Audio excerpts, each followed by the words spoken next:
The lunch rush at Salvatore's hits like a tidal wave every day at noon, and today is no different. I weave between tables with practiced efficiency, my sneakers silent against the black and white checkered floor, balancing 3 plates of pasta on my left arm while my right hand signs a quick acknowledgement to Marco, the head waiter who's gesturing frantically toward table 12. I see it, water refill needed. I nod, delivering the pasta first to a family of tourists who smile without making eye contact, already absorbed in photographing their food. My name is Elena Moretti. I'm 26 years old, and I haven't spoken a word since I was 8. Not because I can't, the doctors say my vocal cords are intact, that the damage from the car accident was psychological, not physical. Selective mutism, they call it. Trauma-induced. I call it my reality. The hand I was dealt after watching my parents die in a wreck on the Cross Bronx Expressway on a rainy October night. After that, words just stopped coming. Sign language became my voice, and eventually, I stopped trying to speak aloud altogether. Working at Salvatore's in Little Italy isn't glamorous, but it pays my rent on a studio apartment in the Bronx and covers my night classes at CUNY, where I'm studying graphic design. The restaurant is old-school Italian-American, the kind of place where red sauce stains the ceiling tiles and Frank Sinatra plays on repeat. The owner, Mr. Caruso, hired me 3 years ago despite my disability because his sister is deaf. He knows ASL, and he taught the basics to the front-of-house staff. It's not perfect, most customers don't sign, so I carry a small notepad and pen in my apron for taking orders, but it works. If you're enjoying this story so far, don't forget to hit the like button and subscribe. Drop a comment telling me where in the world you're watching from. I love hearing from you. I'm refilling water glasses at table 12 when the energy in the restaurant shifts. It's subtle, the way a room feels different right before a thunderstorm. The hostess, Angela, straightens her posture. Marco stops mid-sentence with a couple at table 5. Even Mr. Caruso emerges from the kitchen, wiping his hands on his apron with unusual attention. 6 men enter through the front door, and I know immediately they're not here for the lunch special. They move with the kind of synchronized precision that speaks to training, to hierarchy, to danger. 5 of them wear dark suits that probably cost more than I make in 6 months. But it's the 6th man, the one in the center, who commands every atom of attention in the room. He's tall, well over 6 feet, with dark hair styled back from a face that could have been carved from marble-sharp cheekbones, a straight nose, a jaw that looks like it could cut glass. He wears a charcoal suit with a black shirt, no tie, the top button undone in a way that somehow makes him look more formal, not less.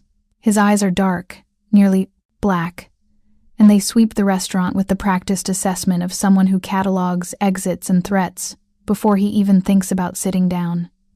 Power radiates from him like heat from asphalt in August. I've seen men like him before. Little Italy isn't just red sauce and cannoli, it's also the last stronghold of families that run more than restaurants. Protection money, loan sharking, gambling, worse things I don't let myself think about. I keep my head down, do my job, and don't ask questions. That's how you survive in this neighborhood. Mr. Caruso hurries forward, his face arranged in an expression of delighted welcome that doesn't quite reach his eyes. He's nervous. I can see it in the way his hands flutter as he gestures toward the private dining room in the back, the one reserved for special occasions.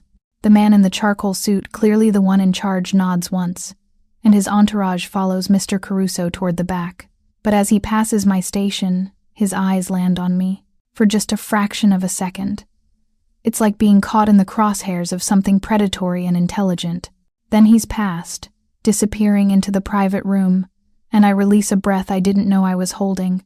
Table 6 needs their check. Marco signs to me, his movements quick and efficient.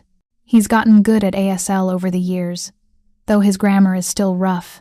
And 7 wants dessert menus. I nod, pulling the check from my apron pocket and heading toward table 6, a young couple who've been nursing cappuccinos for the last 20 minutes. As I place the leather folder on their table, movement in my peripheral vision catches my attention. The private dining room has a narrow window in the door, probably installed so servers can see if drinks need refilling without interrupting conversations. Through it, I I can see the 6 men settling around the large round table. The man in the charcoal suit sits with his back to the corner. Of course he does. Perfect sight line, too. The door. Impossible to be surprised from behind. I shouldn't look.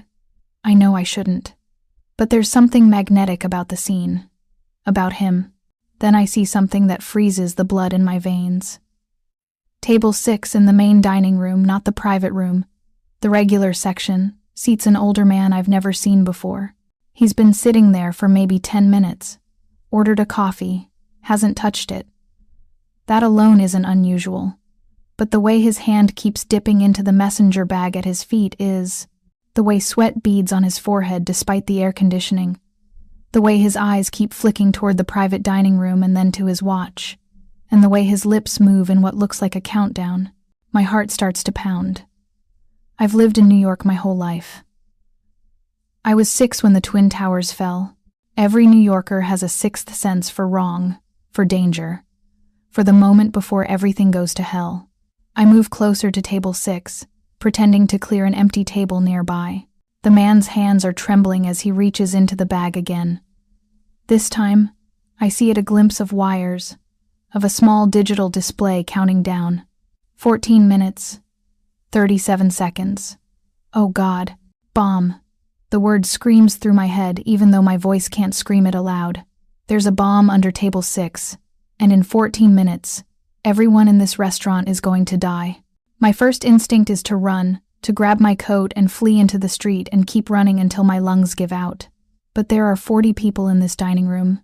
Angela at the host stand, Marco taking an order at table 9, Mr. Caruso in the kitchen, families, couples, people who came here for pasta and breadsticks and a taste of the old country, and in the private room, 6 men who clearly have enough enemies that someone wants them dead badly enough to take out a city block.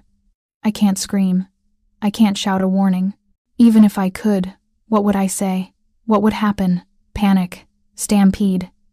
And that man with his hand in the bag might detonate early rather than risk being stopped. My hands are shaking so badly I nearly drop the water pitcher I'm holding. Think, Elena. Think. The man in the charcoal suit. He commanded this room the moment he walked in. His people, the way they moved, the way they carried themselves, these aren't accountants or lawyers. These are men accustomed to violence, to threats, to danger.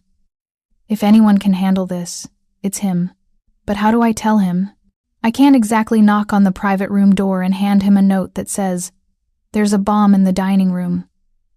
The bomber would see me. He'd detonate early. People would die. I need to get the man in the charcoal suit's attention without alerting the bomber. My mind races through possibilities, discarding them as quickly as they form. Then I remember the window in the private room door. If I position myself correctly, if I'm careful, I might be able to sign to him through the window. It's a long shot.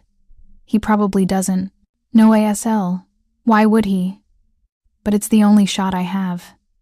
I grab a water pitcher from the service station and make my way toward the private room, keeping my movements casual, unhurried. Just a waitress doing her job. The bomber's eyes track me for a second, then dismiss me. I'm background noise. Invisible. Good. At the private room door, I pause, lifting the pitcher as if checking if they need refills. Through the window, I can see the 6 men in conversation, papers spread on the table. The man in the charcoal suit listening to someone speak, his expression unreadable. I tap the glass lightly with my knuckle. Not loud enough to disturb them, but enough that someone might glance up. Nothing. I tap again, slightly harder.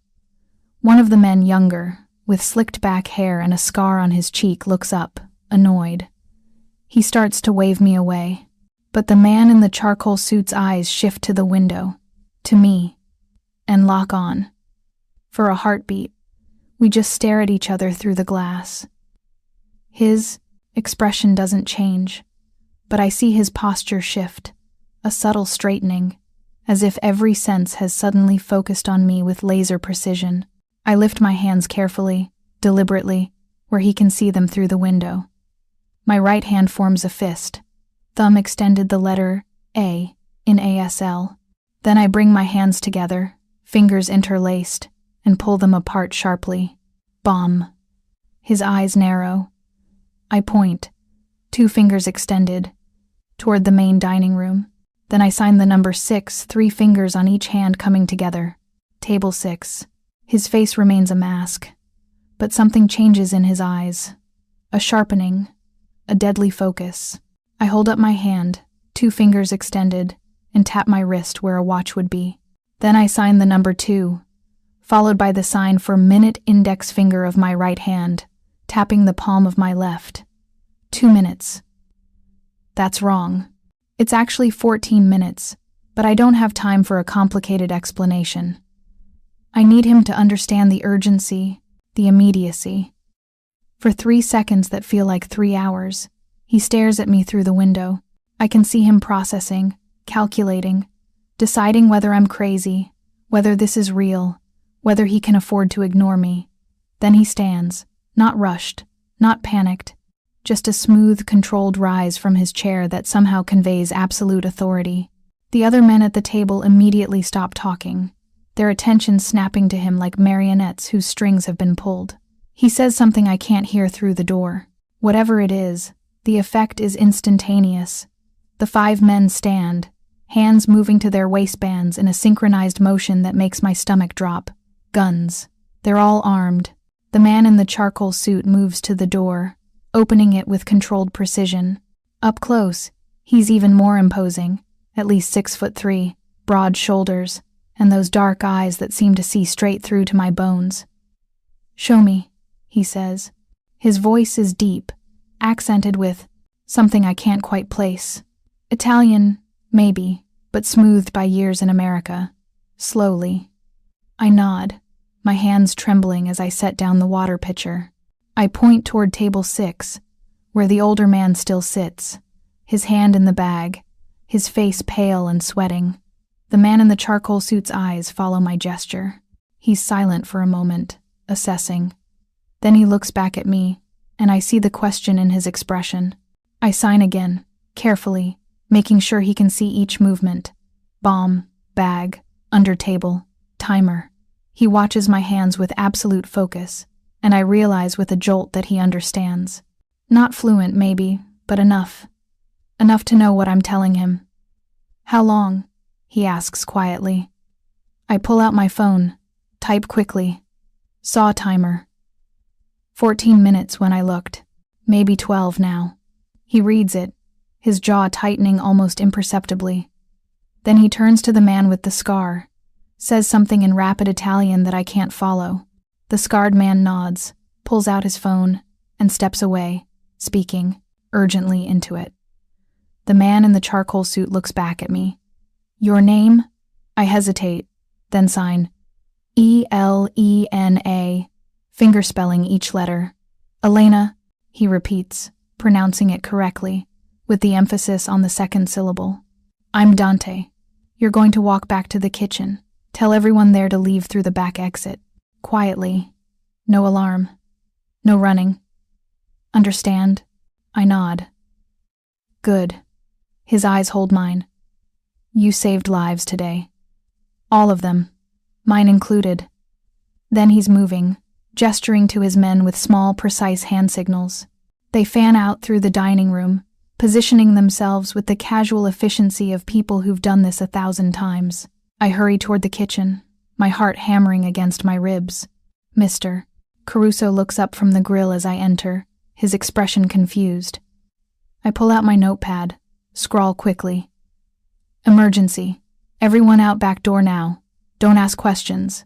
Go." He reads it, his eyes widening. To his credit, he doesn't hesitate. "Everyone out. Now. Back door. Move." The kitchen staff. 4 cooks, 2 dishwashers freeze for a second, then scramble. Mr. Caruso grabs my arm as I turn to go back to the dining room. "Elena, what?"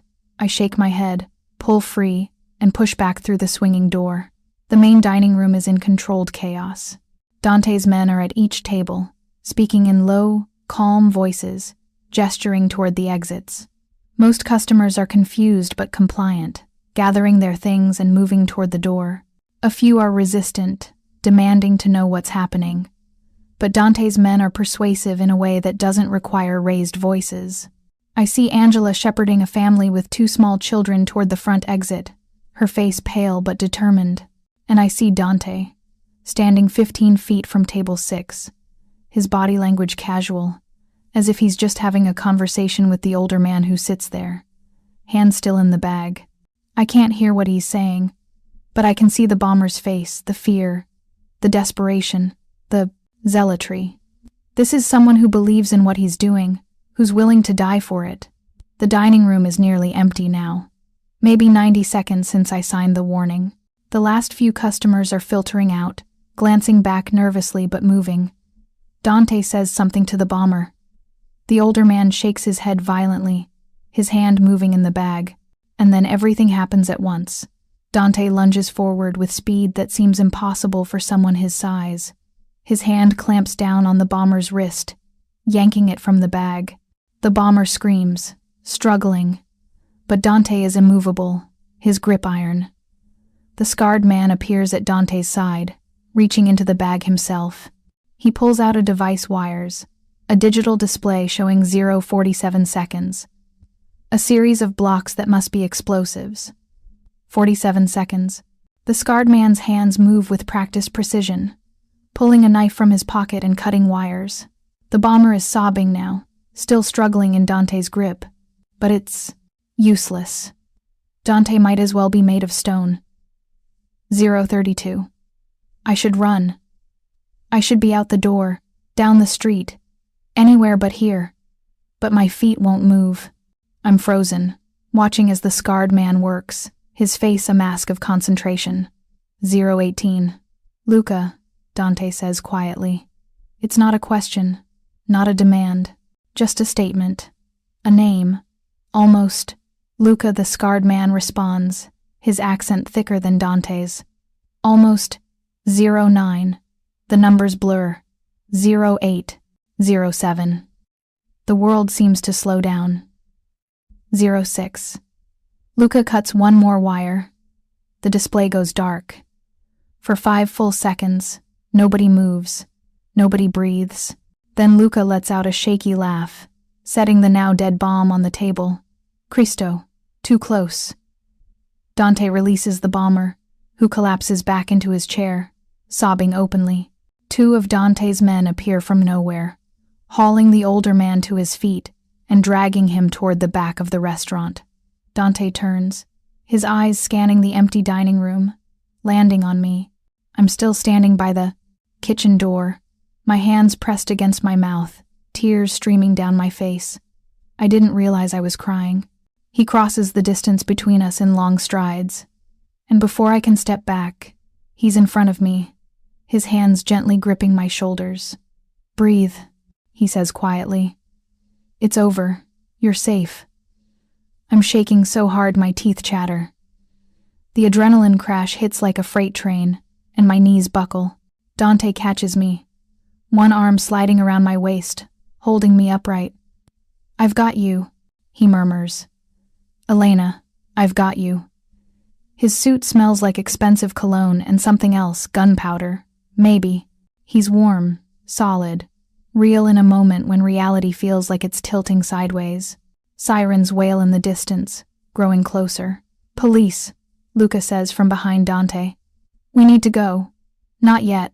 Dante's voice is firm. He looks down at me, his dark eyes intense. Can you walk? I nod, though I'm not sure it's true. Good. He keeps his arm around me, guiding me toward a chair. Sit. When the police come, tell them everything. Don't leave anything out. You're a hero, Elena. You understand? You saved 40 lives today. I shake my head. He saved them. Him and his man, Luca. But Dante tilts my chin up gently, forcing me to meet his eyes. You saw the threat. You found a way to warn me when you couldn't speak. That's courage. That's intelligence. His thumb brushes my cheek, wiping away a tear. That's extraordinary. The sirens are loud now, right outside. Boss, Luca says urgently. Dante nods, but he doesn't move immediately. Instead, he pulls something from his pocket, a business card, black with silver lettering.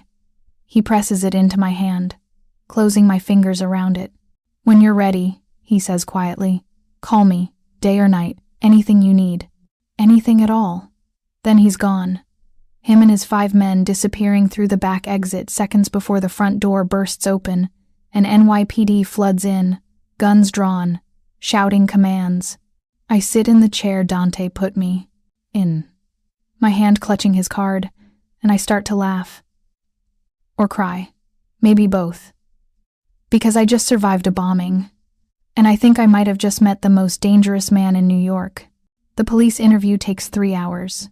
They start with the bomb squad, who carefully transport the disabled device out of Salvatore's in a reinforced container, while treating the entire block like a crime scene. Then come the detectives, a grizzled older man named Castellano and his younger partner, a sharp-eyed woman named Rodriguez. They sit with me in a corner booth while crime scene techs photograph everything, dust for prints, and bag evidence. I write everything down on the notepad they provide, my hand cramping as I describe the bomber's behavior, the countdown I saw, the decision to warn the men in the private room. Detective Castellano reads my account with increasing interest, occasionally asking follow-up questions that Rodriguez translates into yes or no nods from me. "These men in the private as a PA room," Castellano says, his eyes shrewd. "You know who they were?" I shake my head. The lie feels necessary, protective. Something tells me that admitting I know Dante's name would complicate things in ways I can't afford. But you decided to warn them instead of just running or pulling the fire alarm. Rodriguez observes. "Why?" I write.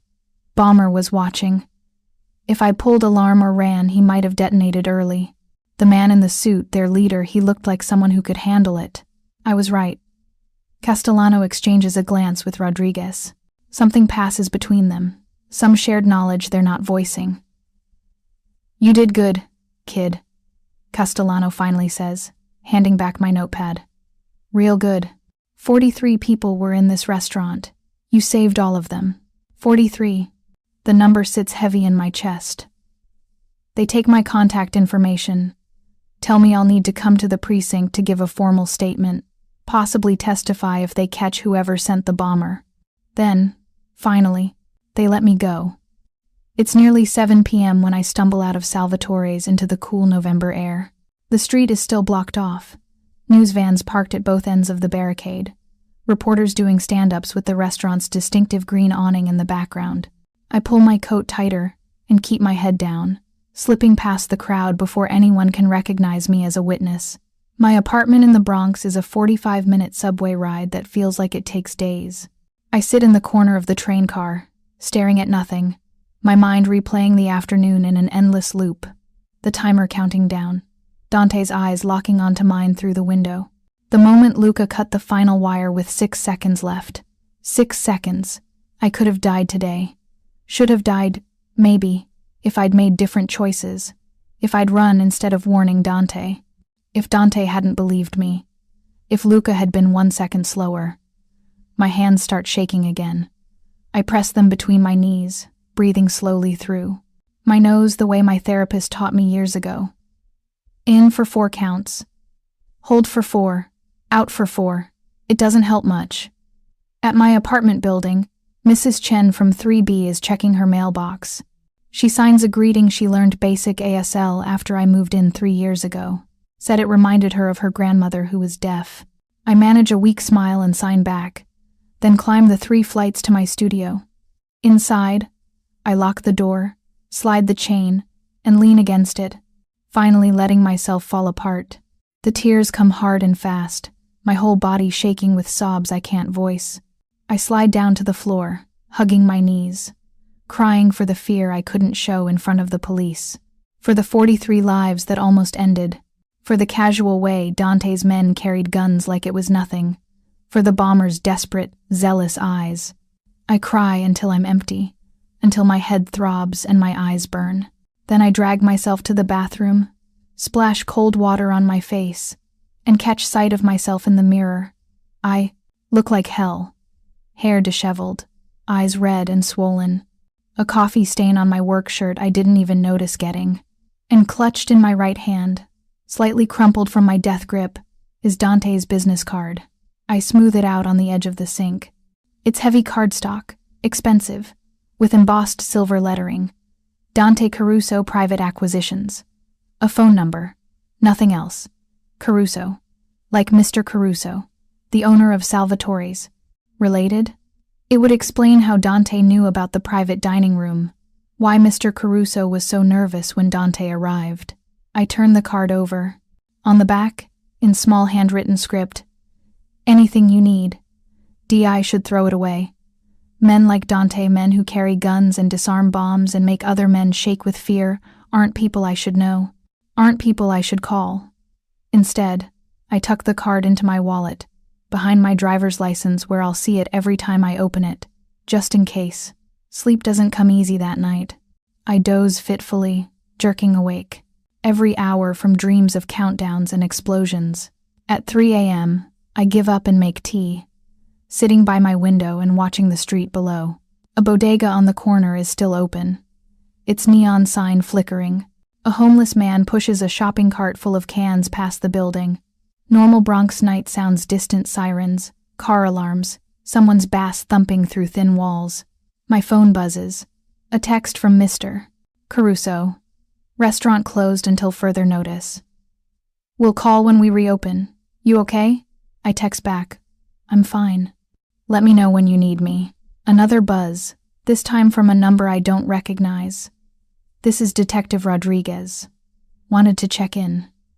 You doing okay? The care surprises me. I respond, yes, thank you, just tired. Her reply comes quickly. Understandable. Take care of yourself. And Elena? What you did today, that was incredibly brave. Don't let anyone tell you different. I stare at that message for a long time before setting the phone down. Brave. I don't feel brave. I feel terrified and exhausted and confused. But I'm alive. We're all alive. That has to count for something.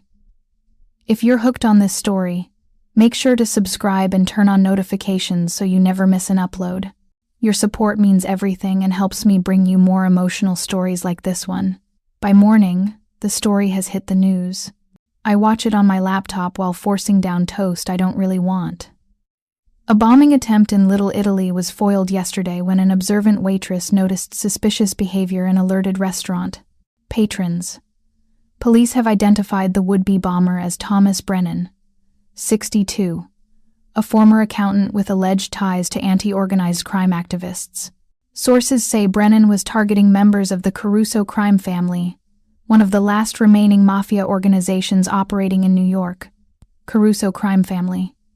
So Dante is related to Mr. Caruso, and they're not just restaurateurs, they're mafia. I shouldn't be surprised. I'd already guessed as much, but seeing it confirmed on the news makes it real in a way my speculation hadn't. The report continues. The waitress, whose identity is being protected, used sign language to communicate the threat. Police credit her quick thinking with saving over 40 lives. My phone starts buzzing.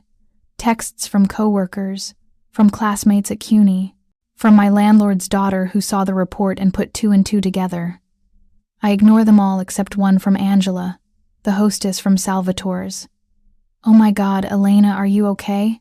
I can't believe that happened. You're a hero, I respond. I'm fine. Just need some quiet time. She sends back a string of heart emojis and a promise to check on me tomorrow. I spend the rest of the day in my apartment, catching up on homework I'm too distracted to actually absorb. My graphic design assignment is to create a restaurant logo, which feels like a cosmic joke. Every time I close my eyes, I see table 6, the bomber's sweating face, the timer counting down. 06. My hands shake, and I have to set down my stylus. Around 6 p.m., there's a knock at my door. I freeze. I'm not expecting anyone. For a paranoid moment, I wonder if it's more bombers, if somehow I've become a target. Through the peephole, I see a man in a dark suit. Not Dante, this one is younger, maybe 30, with neat brown hair and an earpiece coiled behind his ear. I don't open the door. He seems to sense me looking and pulls out an ID, holding it up to the peephole. It's not a police badge. It's a private security credential with a logo I don't recognize. Miss Moretti, he says, his voice carrying clearly through the door. My name is Marco Rossi. I work for Dante Caruso. He asked me to ensure you're safe and to deliver something. I hesitate, then grab my phone and type, "Leave it outside the door." He nods as if he expected that. Of course. I'll step back. Take your time. He sets down a large shopping bag, then walks to the end of the hallway and waits, hands clasped in front of him like a Secret Service agent. I unlock the door, grab the bag quickly, and retreat inside, locking up again. Inside the bag are groceries, expensive ones, fresh pasta from an Italian market, a jar of marinara that probably costs more than my usual jarred sauce, fresh bread, a selection of cheeses, wine, chocolate, and underneath it all, an envelope. I open it with trembling fingers. Inside is a note in the same handwriting from the back of the business card. Elena, I hope you're recovering from yesterday's events. I wanted to properly thank you for your courage and quick thinking. You prevented a tragedy, and I am in your debt.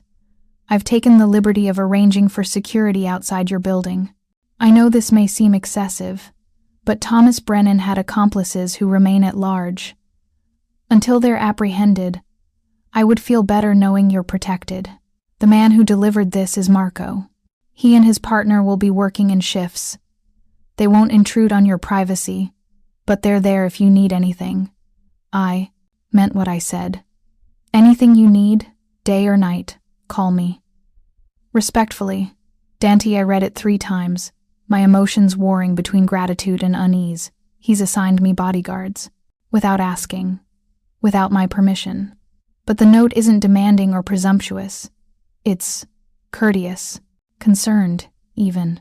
And he's right about one thing: if Brennan had accomplices, they might see me as a threat. I identified him. My testimony could help put them away. I walk back to the door, open it slightly.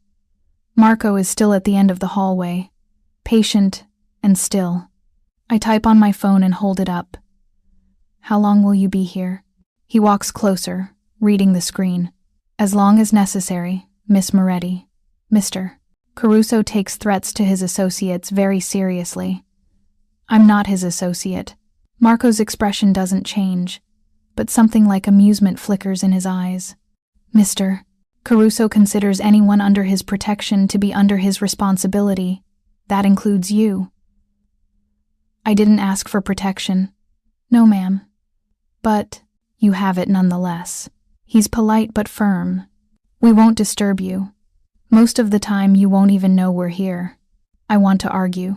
Want to send him away. Tell Dante I don't need his help or his groceries or his guilt-driven protection detail. But I'm scared. I won't admit it to anyone else, but I am. I close the door without responding, leaning against it. This is how it starts, I think. This is how normal people get pulled into dangerous worlds. A favor here, protection there, slowly, incrementally, until you're in so deep you can't see the surface anymore. I should call Detective Rodriguez. Tell her about the bodyguards. Instead, I unpack the groceries and cook myself the first decent meal I've had in days. 3 days pass. I don't leave my apartment except for classes, and even then, I spot Marco or his partner, a stocky man with a shaved head, whose name I don't know, always nearby but never intrusive. At CUNY, they wait outside the building.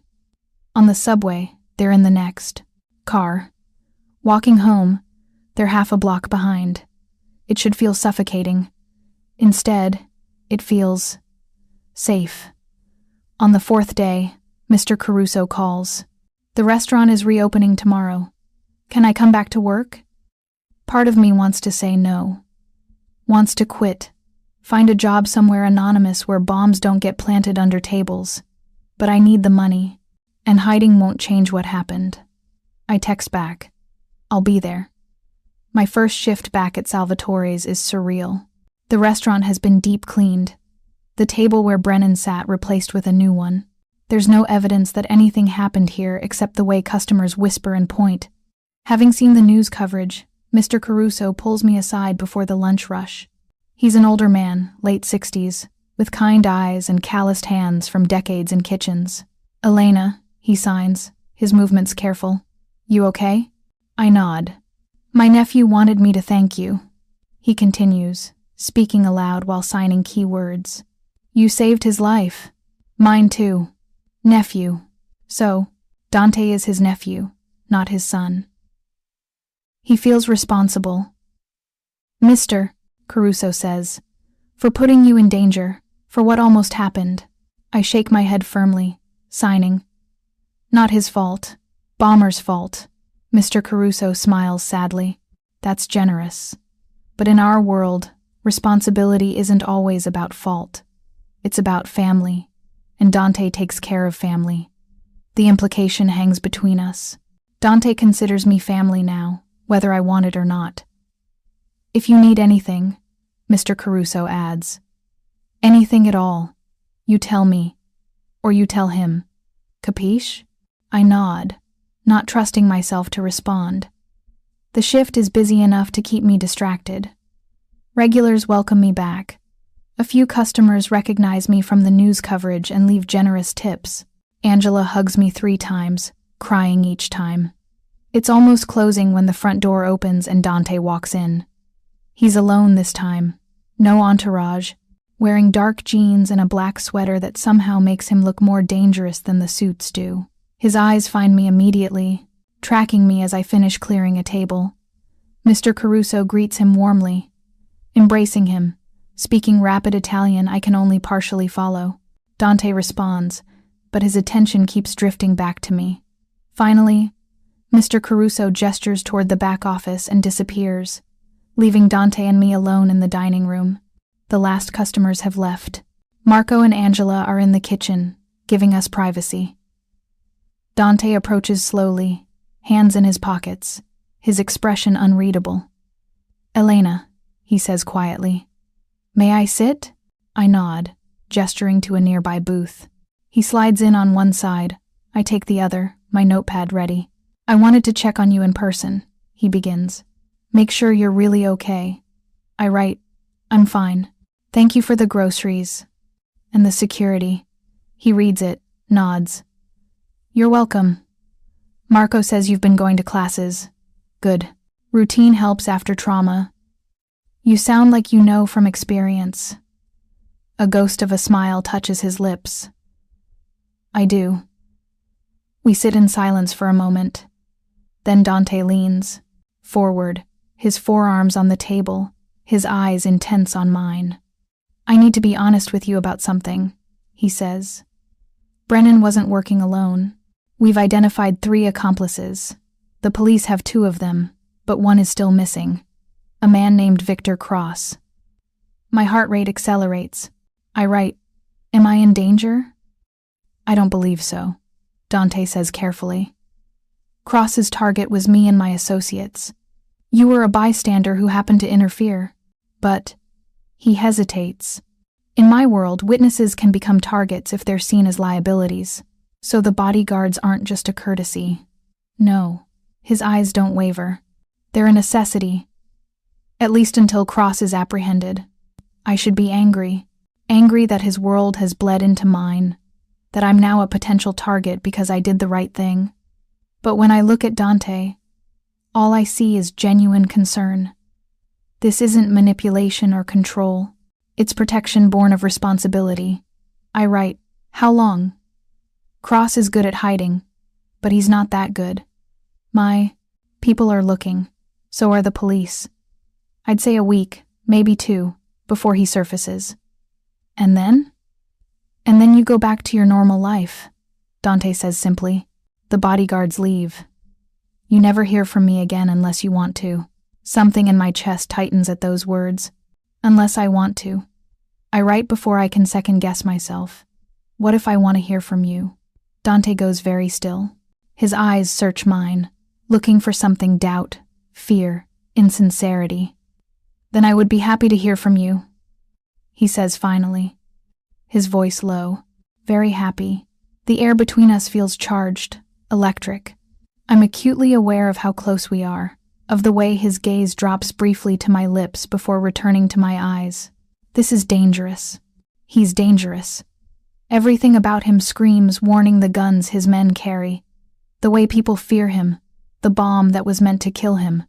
But when he looks at me like this, like I'm something precious and unexpected, danger feels distant. I'm saved from responding by Angela, emerging from the kitchen. "Elena, you want a ride home? It's late." I nod gratefully, gathering my things. Dante stands when I do, ever the gentleman, despite everything else he is. "Good night, Elena," he says. Then, surprising me, he signs it. The ASL gesture for good night, fingers closing like a setting sun. It's clumsy, unpracticed, but the effort makes something warm bloom in my chest. I sign back, adding, "Thank you, for everything." He nods, watching as I follow Angela to the back exit where her car is parked. I feel his eyes on me the whole way. That night, I dream of bombs and countdowns. But this time, when the timer hits 0, nothing explodes. Instead, Dante is there, his hand closing over mine, steady and sure. "I've got you," he says, and somehow I believe him. Victor Cross is found 6 days later. Not by the police, not by Dante's people, by me. It's a Tuesday afternoon. I'm between classes at CUNY, sitting in the library working on an assignment. The library is crowded with students, cramming for midterms, the quiet buzz of productivity filling the space. I'm reaching for my coffee when I see him. He's at a computer terminal 3 rows over, his back to me, but I recognize the build, the graying hair, the distinctive tattoo on his neck that Detective Rodriguez showed me in a photo lineup. Victor Cross, the missing accomplice. My blood turns to ice. He's here, at my school, 20 feet away. Coincidence? Or is he here because of me? My hands shake as I pull out my phone. I type a text to the number Dante gave me. Victor Cross, CUNY Library, 3rd floor, computer terminal 47. Now. I hit send, then immediately text Detective Rodriguez the same message. Then I do the stupidest, bravest thing I've ever done. I watch him. If he leaves before help arrives, people could die. He could disappear again. He could build another bomb. So I watch. Cross types on the computer, occasionally glancing around. He doesn't seem to notice me. Why would he? I'm just another college student with a laptop and textbooks. 5 minutes crawl by. Then 10. My phone buzzes. "Dante. Stay where you are. Don't approach. Help is 2 minutes out." Another buzz. "Rodriguez. Officers en route. Do not engage." Cross stands. "No, not yet. They're not here yet." He gathers his things, a backpack, a jacket, and heads for the stairs. I should let him go. Should wait for the police, for Dante's people. Instead, I stand and follow. I keep my distance, weaving between study tables and bookshelves. Cross descends to the 2nd floor, then the 1st. He's heading for the main exit. If he makes it outside, he could vanish into the crowded campus, into the city. It would be weeks before they found him again, if ever. The 1st floor is more crowded, students checking out books, browsing shelves, chatting. Cross moves through them like a shark through water, purposeful and focused. He's 10 feet from the exit when the library doors burst open and 4 men in dark suits flood in. Dante's men. I recognize Marco and Luca. Among them, Cross sees them too. His hand dives into his backpack. "Gun!" Someone screams. The library erupts into chaos. Students scatter, diving behind furniture, running for side exits. Librarians shout for calm, but it's useless. Cross pulls something from his bag, not a gun, a phone. His thumb moves toward the screen. Marco lunges, tackling Cross before he can complete whatever he was doing. The phone skitters across the floor. Luca grabs it, his face going pale as he looks at the screen. "Bomb!" he says, loud enough for me to hear even across the room. He's got another bomb. Campus security arrives. Then NYPD, their sirens wailing outside. The library is evacuated in minutes. Hundreds of students pouring onto the lawn while bomb squad vans screech to a halt at the curb. I'm swept along with the crowd, my heart hammering. I text Dante.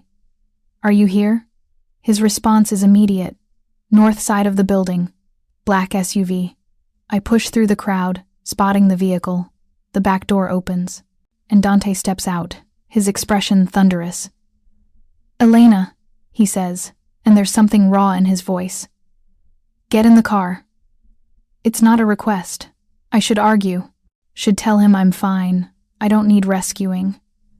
But I'm shaking, and his presence feels like the only solid thing in a world that won't stop tilting.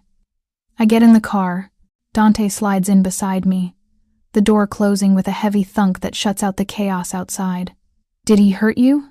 His hands are on my shoulders, his eyes searching my face with frantic intensity. Elena, did he touch you? I shake my head.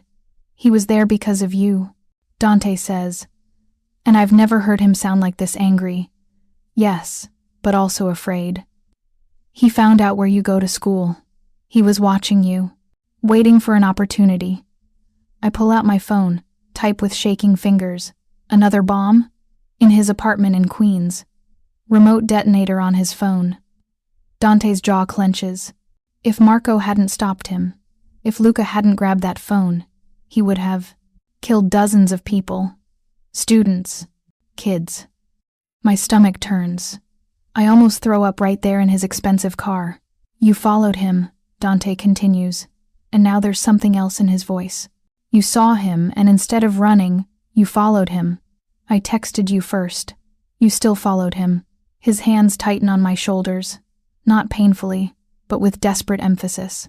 Elena, do you understand how dangerous that was? How easily he could have seen you, recognized you, hurt you? But he didn't. But he could have. Dante's control cracks. Cristo, you could have died. And he stops, breathing hard, his eyes blazing with emotions I can't name. Then, before I can process what's happening, he pulls me into his arms. It's not gentle. It's desperate, fierce, like he's trying to reassure himself. I'm real. I'm whole. I'm here. And I let him hold me because I need it too. Need the warmth of him, the solidity, the reminder that I'm alive. We're both alive. The bomb didn't go off. I can't lose. You, he murmurs against my hair, so quietly I almost don't hear it. I won't. I pull back slightly, just enough to meet his eyes. They're wild, unguarded in a way I've never seen, and I understand. Suddenly, completely. This isn't just about responsibility or debt or protection. This is personal. I matter to him. Not as a witness. Not as someone he owes. As Elena. I reach up, my hand trembling, and touch his face. His stubble is rough against my palm. His skin is warm. He goes completely still, like he's afraid that if he moves, I'll pull away. Instead, I lean in and press my forehead against his. We stay like that, breathing the same air, while outside the police secure the scene and the bomb squad disarms another device that could have killed us both. Come home with me, Dante says finally. Tonight. Just for tonight. My place has better security than your apartment. Please, Elena, let me know you're safe. I should say no. Should maintain boundaries, keep distance between his world and mine. But I'm tired of being scared. Tired of being alone. I nod. Relief washes over his face. He pulls out his phone, speaks rapid Italian to someone, probably Luca or Marco, arranging things, taking control, the way he always does. But this time, I don't mind. This time, I want him to take control.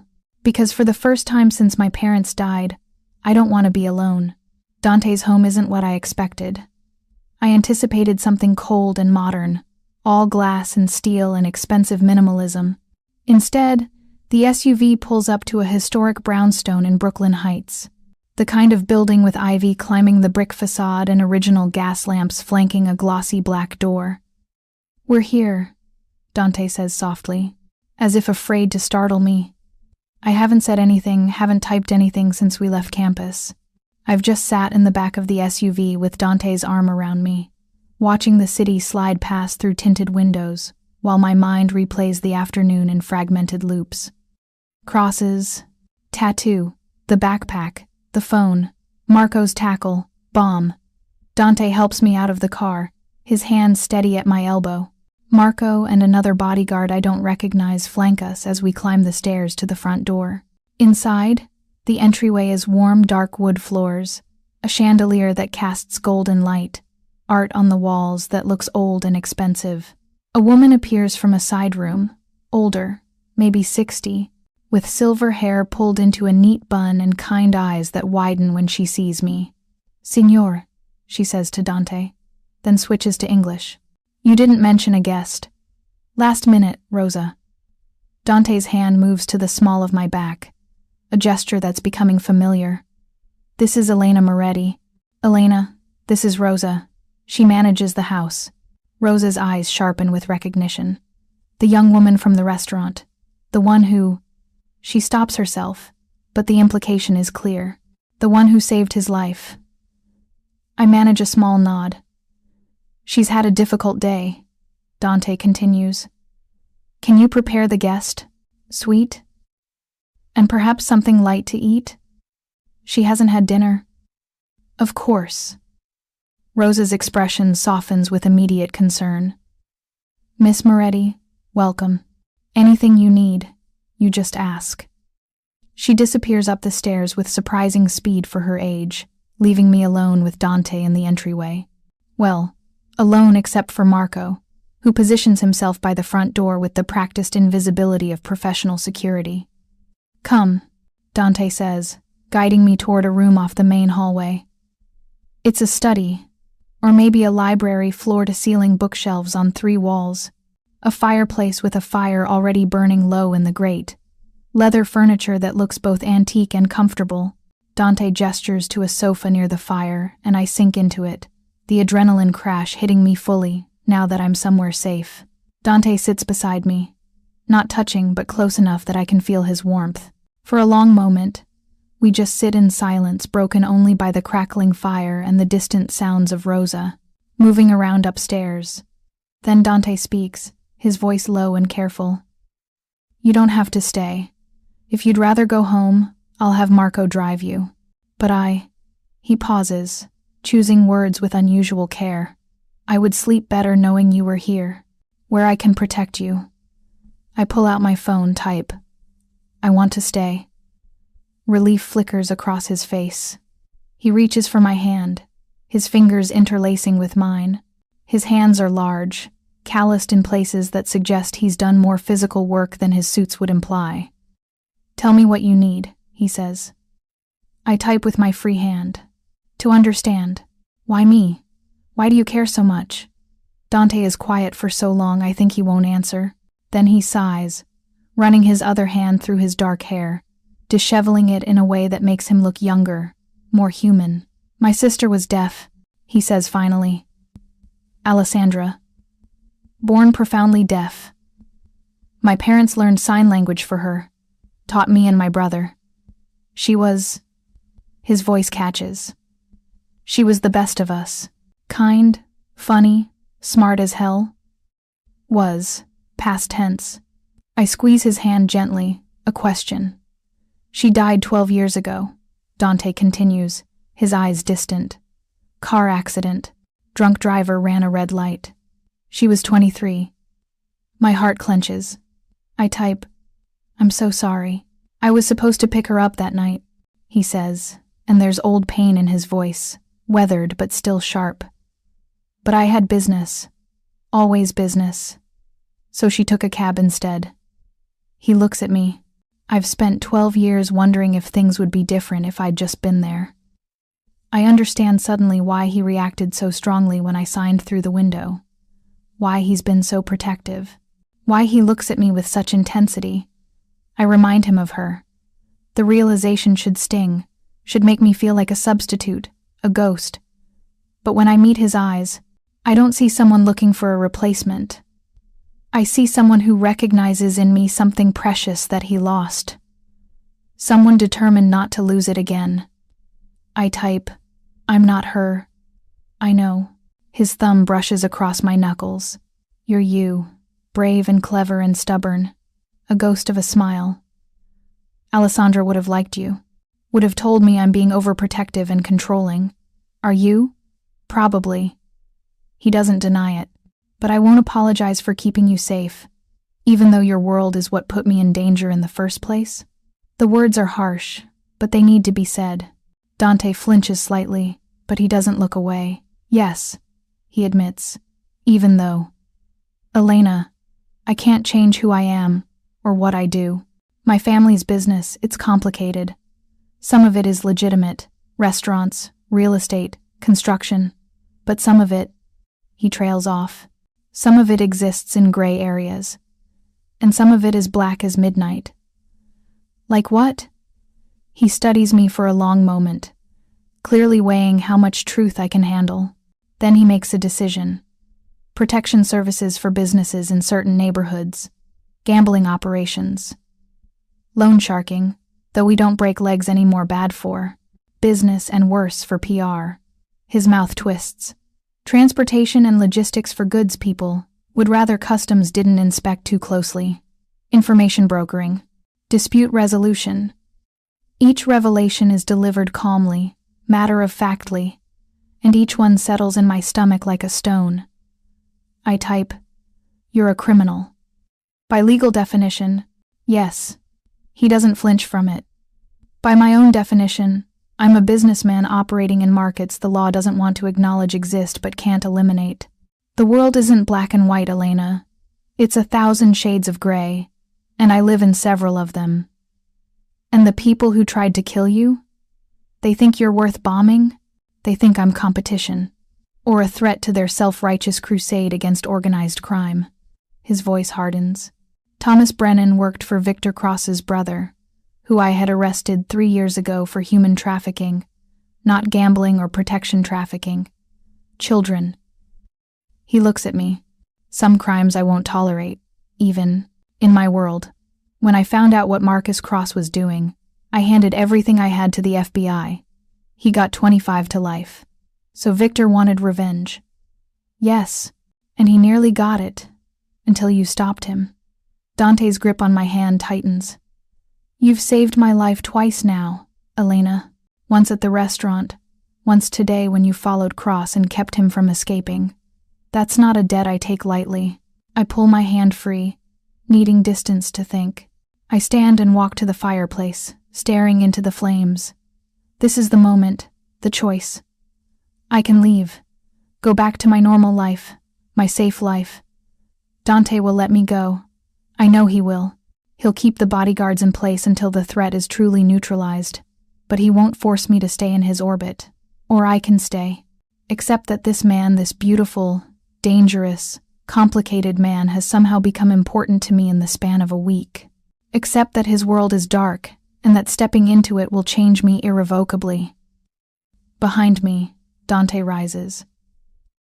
I hear his footsteps on the hardwood, feel him stop just behind me, close but not touching. "I'll take you home tomorrow," he says quietly. "If that's what you want." No pressure, no obligations. You'll be safe, I'll make sure of it. But you'll be free. I turn to face him, the firelight casting shadows across his strong features. Free. The word should be appealing. Instead, it sounds lonely. I pull out my phone, type carefully. "What if I don't want to be free?" Dante goes very still. "Elena," I type again. "What if I want this? Want you? Even knowing what you are?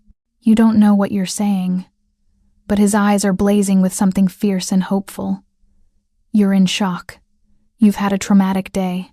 You're not thinking clearly." I step closer, closing the distance between us, and place my palm flat against his chest. I can feel his heart hammering beneath the expensive fabric of his shirt. I type one-handed. "I'm thinking very clearly. Are you?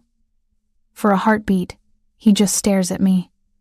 Then his control breaks. He cups my face in his hands and kisses me. It's nothing like the gentle, questioning kiss I imagine he might have given me under other circumstances. This is desperate and fierce. Months of loneliness and grief and want poured into the press of his lips against mine. His hands slide into my hair, tilting my head back, and I grip the front of his shirt to keep from melting into the floor.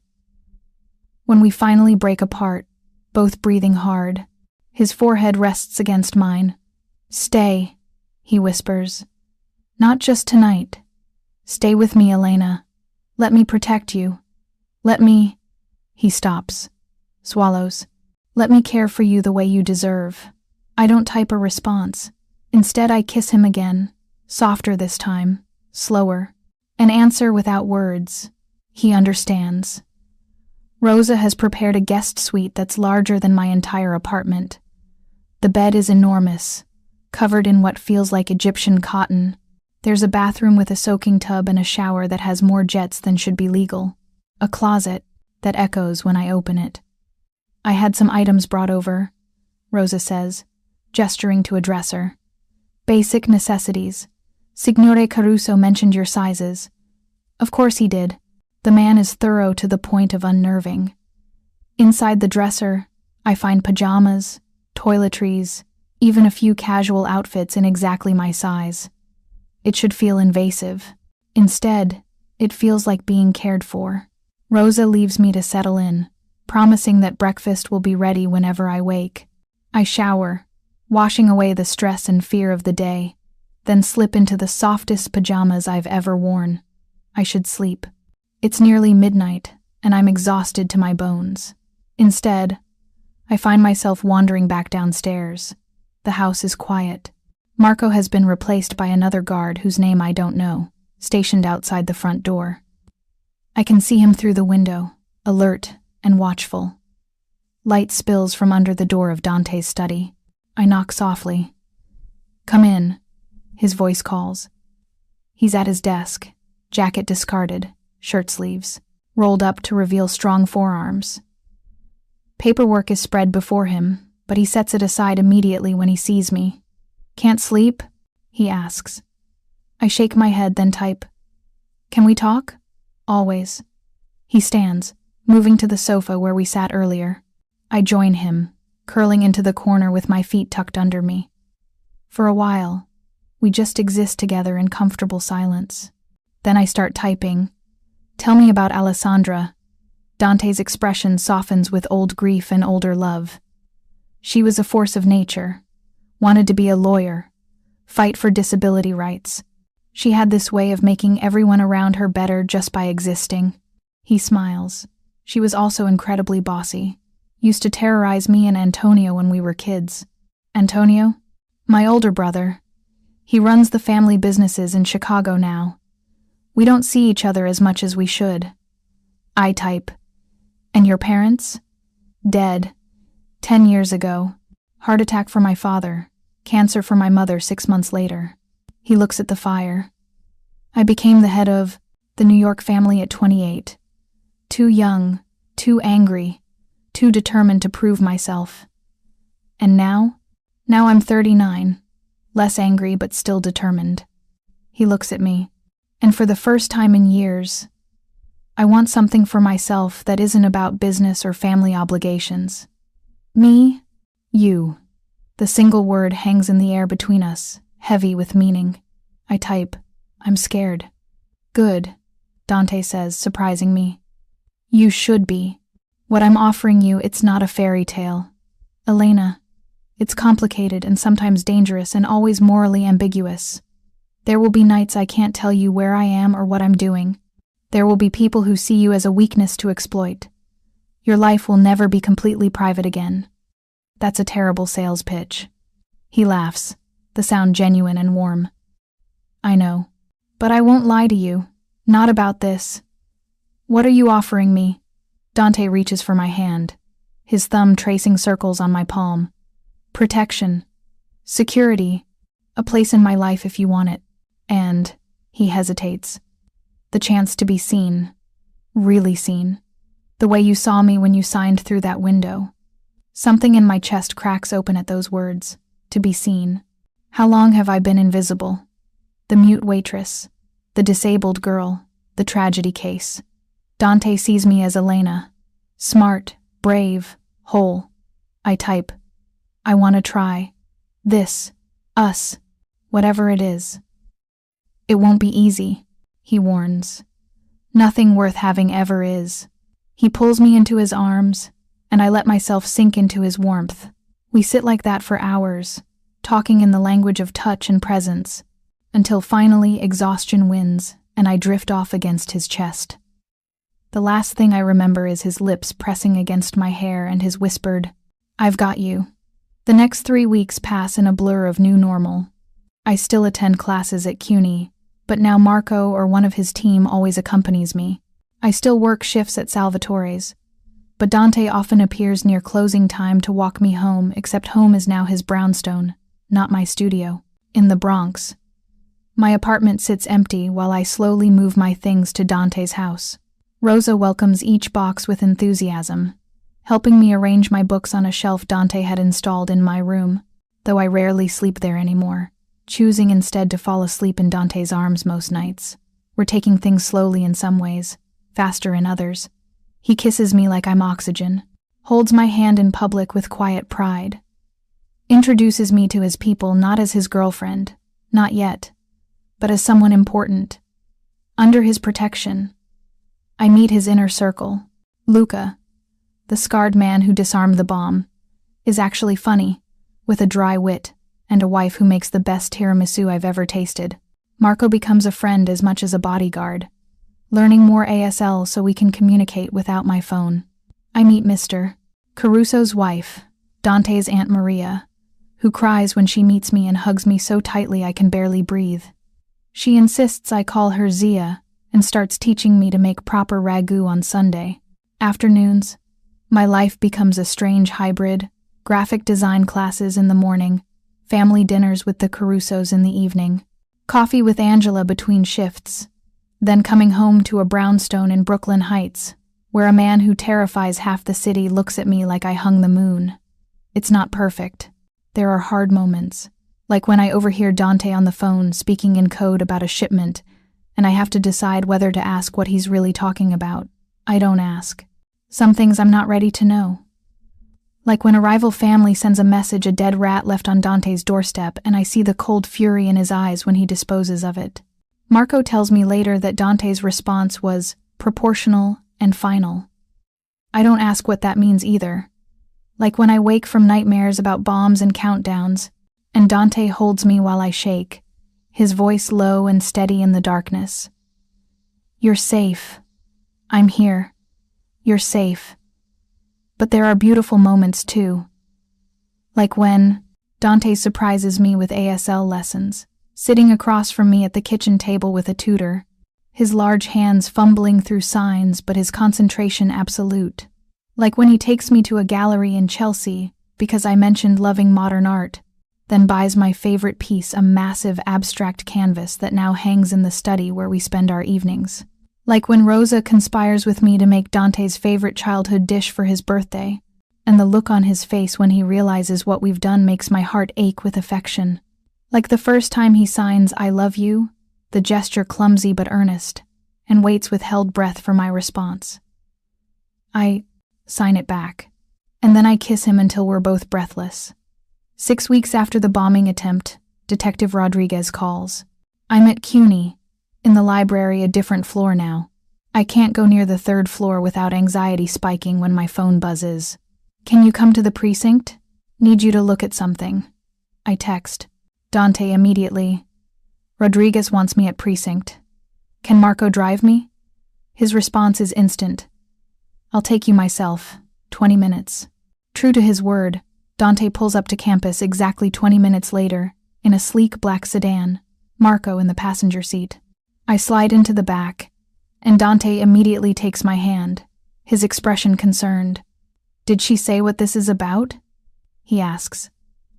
I shake my head, showing him the text. His jaw tightens, but he doesn't say anything else until we reach the precinct. Inside, Rodriguez is waiting, her expression neutral but her eyes kind. Elena, thank you for coming. She nods to Dante. Mr. Caruso, detective. His voice is polite, but I can feel the tension in him. Rodriguez leads us to a small conference room.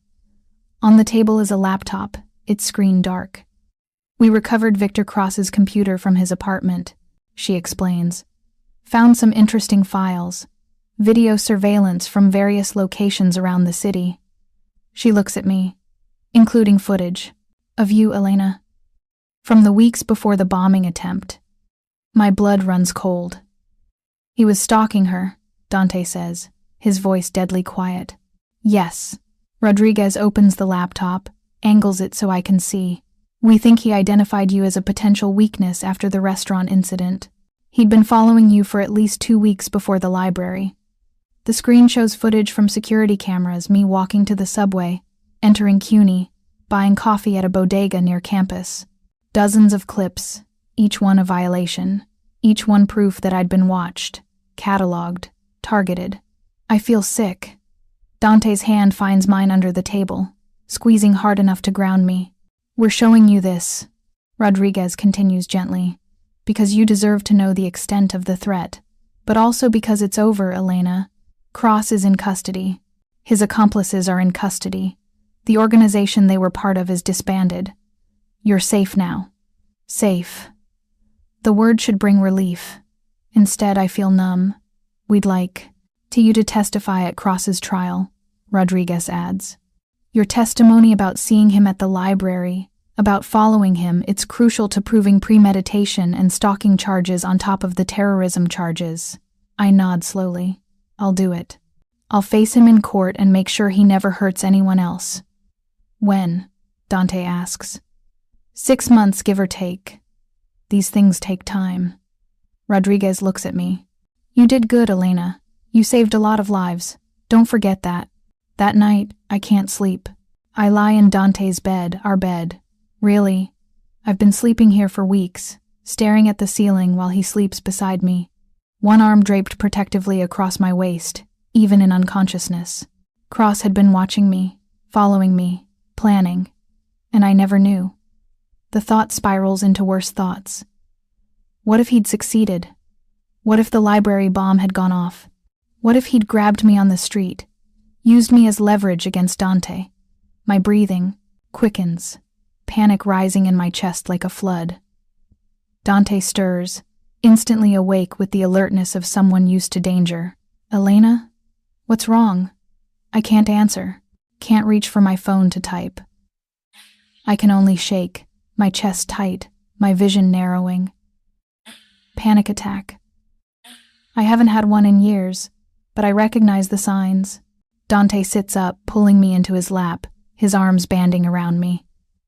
Breathe with me, he says, his voice low and calm. In for 4, hold for 4, out for 4. With me, baby. Breathe. He demonstrates, his chest rising and falling in exaggerated movements. I try to match him, gasping at first, but gradually my breathing syncs with his. That's it, he murmurs. You're okay. You're safe. I'm here. It takes 15 minutes for the panic to recede. When it finally does, I'm exhausted and embarrassed, tears streaming down my face. I reach for my phone on the nightstand. Sorry. I'm sorry. Don't apologize. Dante wipes my tears with his thumbs. You're allowed to be scared. You're allowed to break down. Cristo, after everything you've been through, you're allowed to not be okay. I should be stronger. You're the strongest person I know. He tips my chin up, making me meet his eyes. You survived a car crash that killed your parents. You built a life from nothing. You saved 43 people when you could have just run. You faced down a bomber twice. His voice roughens. You're not weak, Elena. You're human. The words crack something open in me, and I start to cry in earnest, not from panic this time, but from relief. Relief that I don't have to be strong all the time, that I can be scared and still be brave, that I can fall apart and be caught. Dante holds me through it all, his hands gentle in my hair, his voice a low murmur of Italian endearments I don't understand but feel in my bones. When I finally quiet, exhausted and wrung out, he kisses my forehead. "No more sleeping alone," he says. "Not tonight, not any night. Capice?" I nod, against his chest. "Good." He settles us back against the pillows, keeping me close. "Now sleep. I've got you." And despite everything, the fear, the trauma, the complications, I believe him. 3 months later, spring arrives in New York. The trial is approaching. Jury selection starts next week. I've been working with the DA's office, preparing my testimony, learning what to expect on the stand. It's terrifying, but I'm ready. My life has found a new rhythm.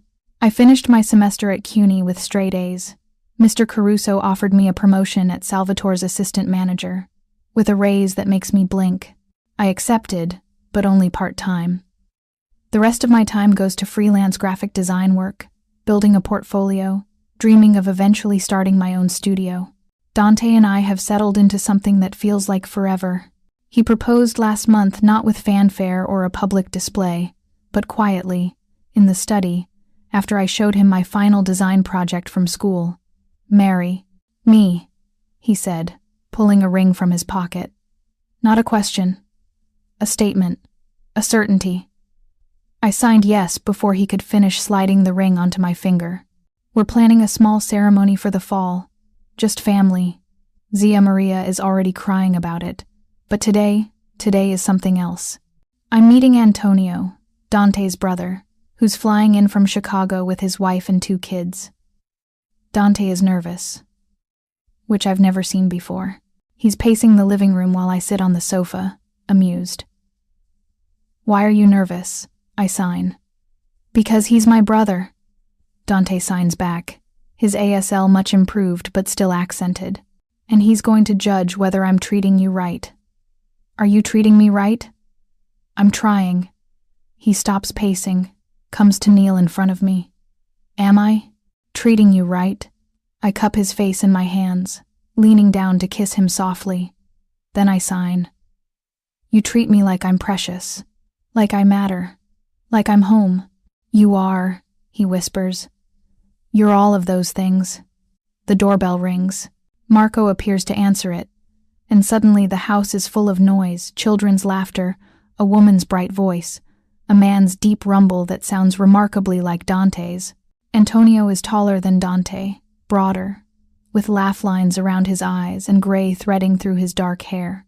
His wife, Teresa, is petite and fierce-looking, with intelligent eyes that assess me immediately. The kids, a boy of 8 and a girl of 6, are miniature tornadoes of energy. Antonio's eyes find me, and something shifts in his expression.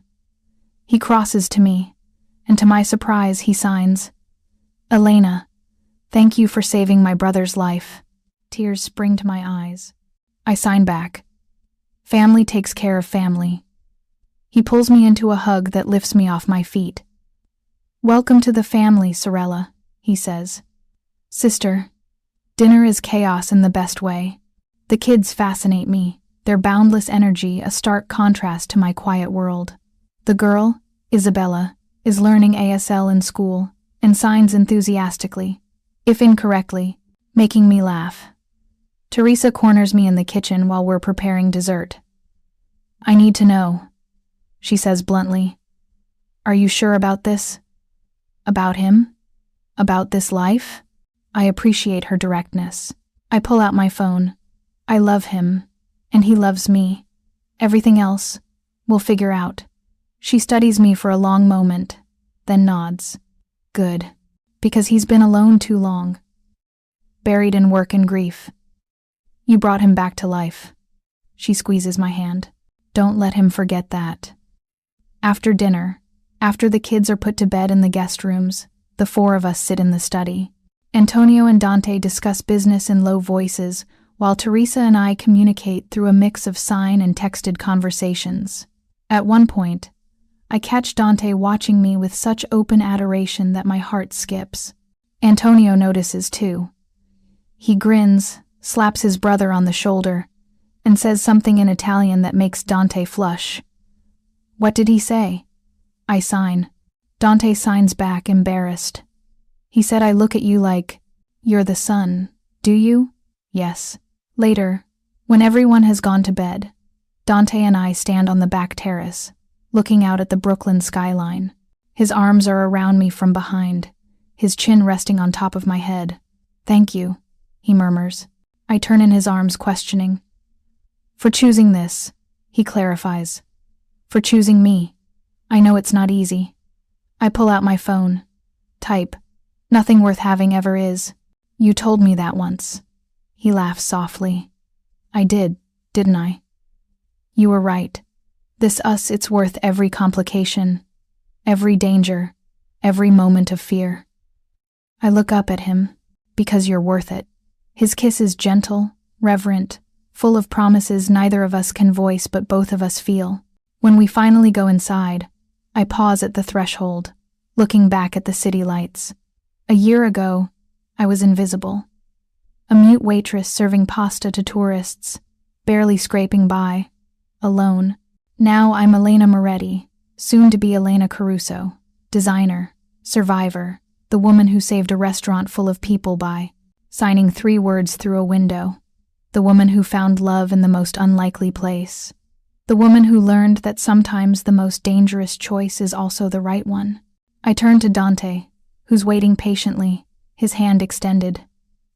I take it, and we step forward into our future together. Epilogue. 2 years later, the trial was brutal but brief. Victor Cross got life without parole.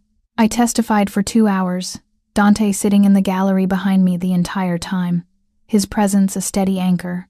I opened my own design studio a year ago, Moretti Creative. It's small, just me and 1 junior designer, but we're building a client list. Ironically, several of those clients come through Dante's network. Legitimate businesses, he assures me. I choose to believe him. Salvatore's expanded to 3 locations. I consult on their branding and marketing. A nice side income that keeps me connected to where it all started. Dante and I married in a small ceremony at a vineyard upstate. Zia Maria cried through the entire thing. Antonio gave me away, since I have no family of my own anymore. Or didn't, until I married into the Carusos. We're talking about kids. It terrifies me, the idea of bringing a child into Dante's complicated world. But when I see him with Isabella and her brother, when I see the gentleness in him, I think maybe we could do it.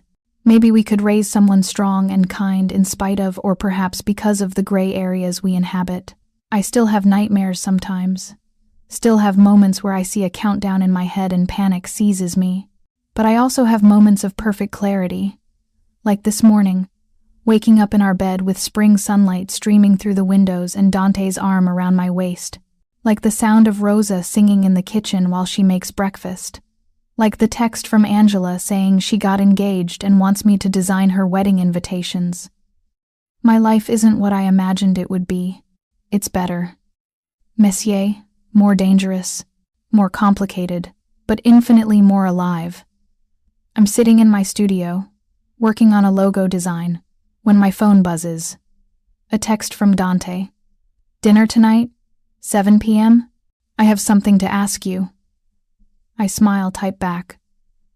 What's the question? You'll have to wait and see. Wear something nice.